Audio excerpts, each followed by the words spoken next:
ഇപ്പോൾ വരുന്ന ഒരു ആശ്വാസകരമായ വാർത്ത, അനിശ്ചിതകാല സമരം ആരംഭിച്ച റേഷൻ വ്യാപാരികളെ വീണ്ടും സംസ്ഥാന സർക്കാർ ചർച്ചയ്ക്ക് വിളിച്ചിരിക്കുന്നു. ഇന്ന് ഉച്ചയ്ക്ക് 12 മണിക്ക് ഓൺലൈനായിട്ട് ഒരു ചർച്ച നടക്കുമെന്ന് മന്ത്രി അനിൽ അറിയിക്കുന്നു.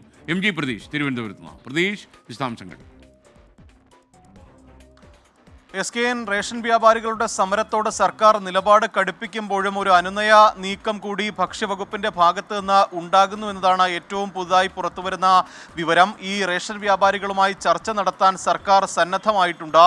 ഇക്കാര്യം ഭക്ഷ്യമന്ത്രി GR അനിൽ റേഷൻ വ്യാപാരികളെ അറിയിച്ചിട്ടുണ്ട്. ഇന്ന് ഉച്ചയ്ക്ക് 12 മണിക്ക് ഓൺലൈനായി ചർച്ച നടത്താമെന്നതാണ് ഭക്ഷ്യമന്ത്രി റേഷൻ വ്യാപാരികളോട് അറിയിച്ച നിലപാട്. നേരത്തെ തന്നെ ഇതുമായി ബന്ധപ്പെട്ട ചർച്ചകൾ നടത്താമെന്നൊരു നിലപാട് സർക്കാരും ഭക്ഷ്യവകുപ്പ് സ്വീകരിച്ചിരുന്നു. പക്ഷേ അത് തള്ളിക്കൊണ്ടായിരുന്നു റേഷൻ വ്യാപാരികൾ സമരവുമായി മുന്നോട്ട് പോയിട്ടുള്ളത്. അല്പസമയത്തിനകം ഈ സെക്രട്ടേറിയറ്റിലേക്ക് റേഷൻ വ്യാപാരികളുടെ പ്രതിഷേധ മാർച്ചും നടക്കുന്നുണ്ട്. ഈ സാഹചര്യം കൂടി മുന്നിൽ കണ്ടുകൊണ്ടാണ് ഒരു അനുനയ നീക്കം സർക്കാരിൻ്റെ ഭാഗത്തുനിന്ന് ഉണ്ടാകുന്നത്. അത്തരത്തിലൊരു ചർച്ചയ്ക്ക് റേഷൻ വ്യാപാരികൾ തയ്യാറായാൽ ഒരു സമവായ ഫോർമുല സർക്കാർ മുന്നോട്ട് വയ്ക്കും. അത് അംഗീകരിച്ചുകൊണ്ട് എത്രയും വേഗം ഈ സമരം ഒത്തുതീർപ്പാക്കാനുള്ള ഒരു നീക്കമായിരിക്കും സർക്കാരിൻ്റെ ഭാഗത്തു നിന്നും നടക്കുന്നത്. എന്തായാലും ഈ വേതന പരിഷ്കരണം അടിയന്തരമായി നടപ്പാക്കണമെന്നതാണ് പ്രധാനമായും റേഷൻ വ്യാപാരികളുടെ ആവശ്യം. പക്ഷേ ഒരു സാമ്പത്തിക പ്രതിസന്ധിയുടെ ഘട്ടത്തിൽ നിൽക്കുന്ന ഒരു സമയമായതുകൊണ്ടാണ് സർക്കാർ സാവകാശം ചോദിച്ചത്. ഈ ചർച്ച അടഞ്ഞ അധ്യായമല്ലെന്നും തുടർ ചർച്ചകളിലൂടെ നമുക്ക് ഈ തീരുമാനം എടുക്കാം എന്നുമുള്ള നിലപാടാണ് കഴിഞ്ഞ ദിവസങ്ങളിൽ മന്ത്രി അറിയിച്ചിട്ടുള്ള കാര്യം. എന്തായാലും ഇതിൽ